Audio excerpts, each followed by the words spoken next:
वक्त से लड़कर जो नसीब बदल दे, वक्त से लड़कर जो नसीब बदल दे, इंसान वही है जो अपनी तकदीर बदल दे। कल क्या होगा ये कभी मत सोचो, क्या पता कल वक्त खुद अपनी तस्वीर बदल दे। नमस्कार आप सभी का, आप सभी इलाहाबाद विश्वविद्यालय के CUET 2023 के बहुत जांबाज और होनहार छात्र हैं। आपका एडमिशन हो गया है, एक बहुत बड़ी जर्नी तय करके आप यहाँ पर आ चुके हैं। चाहे वो कॉलेज हो, चाहे वो कैंपस हो, बहुत सारी बाधाएं आप पार करके आई हैं और एक बहुत बड़े सपने के साथ, एक बहुत बड़ी उम्मीद के साथ आप यहाँ पर एडमिशन लिए हैं। तो जो सबसे पहला आपका ध्येय है वो आपकी पढ़ाई है। इस पे आपका सबसे पहला फोकस होना चाहिए। इसके अतिरिक्त आपको कुछ भी नहीं अभी सोचना है। तमाम डिस्ट्रैक्शन, तमाम चीज़ें आपको रोकने का प्रयास करेंगी, तमाम बाधाएं आपके बीच में आएंगी। बहुत लोग अच्छे मिलेंगे, बहुत लोग खराब मिलेंगे। मैंने पहले ही आपको आगाह कर दिया है कि इन सबसे लड़ने की जिम्मेदारी आपकी है। इस जर्नी में पढ़ाई लिखाई से लेकर के हर एक स्तर की साथ और शुरुआत हम आपके साथ हर एक समय पे खड़े हैं, सबसे पहले खड़े हैं और सबसे मजबूती के साथ खड़े हैं, क्योंकि आप अपने आप को अकेला मत महसूस करिए। आप एडमिशन हो गए हैं, मैं अभी भी बहुत सारे छात्रों को देख रहा हूँ कि वो नोट्स के लिए परेशान हैं। उनको समझ नहीं आ रहा है कि वो पढ़ाई को कैसे स्टार्ट करें। उनको कोई नोट्स दे देगा तो लगता है कि वो मोक्ष की प्राप्ति कर लेंगे। आप जिससे नोट्स मांगेंगे, कोई आपको मिल रहा है नोट्स, खुद ही आपको देने वाले यहाँ बहुत मिलेंगे। आपके पास खुद ही आएंगे नोट्स देने, क्योंकि यहाँ पे बहुत ज़्यादा हेल्प करने वाले हैं और इतनी हेल्प करते हैं कि फिर आपको हेल्प वो सहा ही नहीं जाता। आपके पास खुद आएंगे, कहेंगे कि आपको नोट्स चाहिए तो आप बोलेंगे हाँ चाहिए। अगर आप वो पा जाएंगे तो लगता है कि आपको मोक्ष की प्राप्ति हो जाएगी, आप वही नोट्स पढ़ के टॉप कर जाएंगे। लेकिन आपको ये नहीं पता है कि स्वीट पॉइजन की तरीके से होता है। आप जितना अपने आप को कंफर्ट जोन में निकालेंगे, डालेंगे, उतना ही आपके लिए बाद में समस्या हो सकती है। इसका मतलब आप समझिए, डिपेंड मत रहिए किसी के ऊपर। ज़्यादा डिपेंडेबल होना अपने लिए हानिकारक होता है।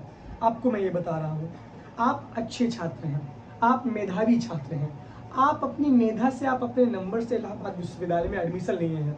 आप इतने समझदार हैं कि अगर टीचर आपको क्लास में पढ़ा रहा है तो क्या पढ़ा रहा है आपको ये समझ आ भी रहा होगा। किताब कौन सी लेनी है वो आपके टीचर आपको सजेस्ट किए होंगे। सादी कॉपी में लिखना है ये आपके टीचर आपको सजेस्ट किए होंगे। आप इस बात पे क्यों नहीं चर्चा करते कि हम नोट्स कैसे बनाएं, हम अपनी नोट्स कैसे बनाएं, हम खुद कैसे पढ़ें। आपका सवाल इस पे रहता ही नहीं है। आपको बना बनाया भोजन, बना बनाया पकवान मिल जाए तब आप उसको खा लेंगे, अपना पेट भर लेंगे। लेकिन आप UPSC की जर्नी में हैं, आप PCSJ की जर्नी में हैं, आप अब कंपटीशन की जर्नी में हैं, जहाँ पे सब काम आपको खुद करना है और अपना इतिहास आपको खुद रचना है। देखिए, आप मेरे विषय में जैसा भी सोचें, मेरे विषय में आपको कोई भी कैसा बताए, लेकिन मेरा जो काम है मैं वो आपको काम बताऊंगा। क्योंकि 50 लोग अगर इंसान को चाहने वाले हैं तो 100 लोग उसके विरोधी भी हैं। तमाम बातें, तमाम चीजें लोग करते रहते हैं, सोचते हैं कि किसी के लिए इंसान के मन में, किसी के मन में जाके उसकी गलत इमेज, गलत छवि बना दें। लेकिन वही इंसान, वही लोग हमको भी देखते हैं, हमको देखे बिना उनका काम नहीं चलता है। जो लोग आपको रोकते होंगे कि इसका वीडियो मत देखा करिए, इससे मत कुछ सीखा करिए, वो सबसे पहले परीक्षा के समय गेस्ट पेपर खोलकर वही लोग बैठे रहते हैं और वही लोग देखते रहते हैं। जैसे आप एक नए छात्र हैं, वैसे वो भी एक नए छात्र थे उस टाइम, और उनकी भी मैंने हर एक स्तर से, हर एक समय पे मदद की। लेकिन मैं कहने नहीं जाता हूँ, क्योंकि लोगों का काम है। दुनिया स्वार्थी है, तो जहाँ पे इंसान का स्वार्थ पूरा हो जाएगा वहाँ जब वो भगवान को गाली देता है तो मैं तो इंसान ही हूँ, तो उससे मुझे फर्क तक नहीं पड़ता कौन क्या सोचता है, कौन किस तरीके से अपने मन में मेरे लिए इमेज बनाता है, वो मैं खुद जानता हूँ। अगर हम आपके साथ अच्छे से न्याय किए तो आपके मन में वो रिस्पेक्ट, वो सम्मान की भावना हमेशा रहेगी। बाकी उसकी भी मुझे कोई ज़रूरत भी नहीं है। बात करते हैं कि आपके नोट्स की। आपको कोई नोट्स दे रहा, आप ले रहे हैं, क्या करेंगे लेकर के?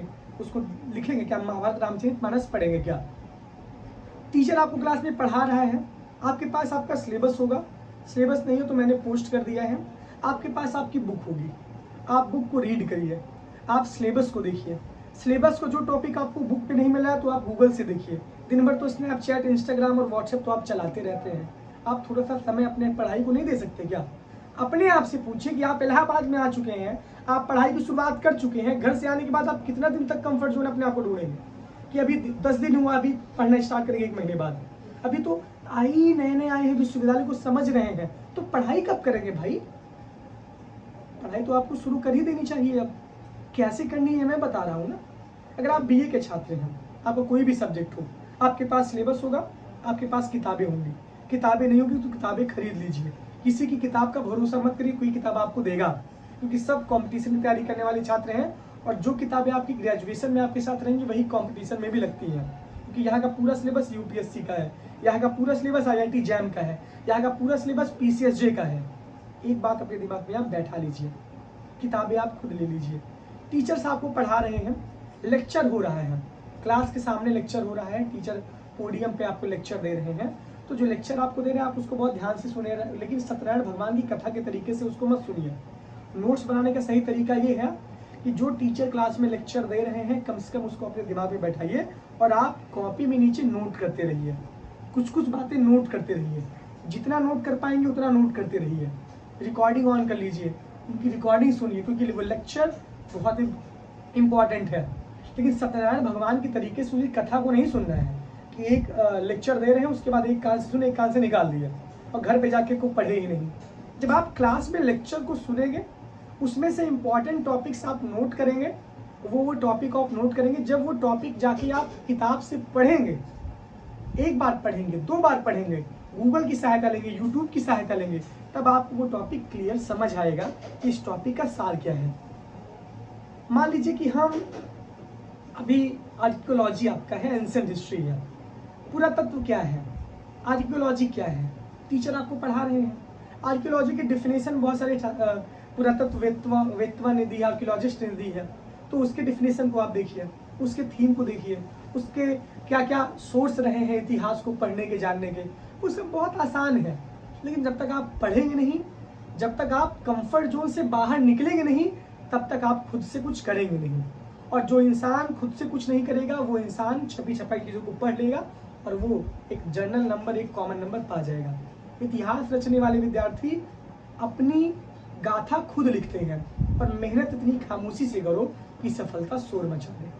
नोट्स के लिए परेशान मत होइए। आज अच्छा नहीं लिख पा रहे हैं, कल नहीं अच्छा लिख पा रहे हैं, तीसरी बार अच्छा लिखेंगे, चौथी बार अच्छा लिखेंगे, 5वीं बार अच्छा लिखेंगे, लेकिन अभ्यास तो करेंगे हम, प्रैक्टिस तो करेंगे हम।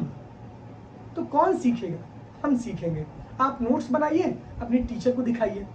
एक एक विभाग में 40-40 प्रोफेसर हैं, एक एक विभाग में आप उनसे डायरेक्ट जाके बात करिए, आप उनकी मदद लीजिए, आप बनाइए, आप मेरे पास भेज दीजिए, मेरा व्हाट्सएप नंबर आपके पास है, आप भेज दीजिए, हम बता देंगे सही गलत है। इस पे काम करिए, इसकी चिंता करिए। बार बार आपको सजेस्ट कर रहा हूँ, बार बार आपको समझाने का काम मेरा है।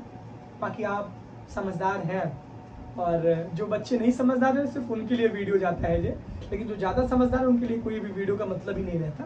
बाकी मेरा काम है बताना और मैं आपको हर एक स्तर पे मदद करूंगा। अभी सिलेबस का डिस्कशन होगा सारी चीज़ों, लेकिन नोट्स के लिए भी परेशान आप लोग मत होइए, अपना माथा मत पीटिए। क्या क्या पढ़ें?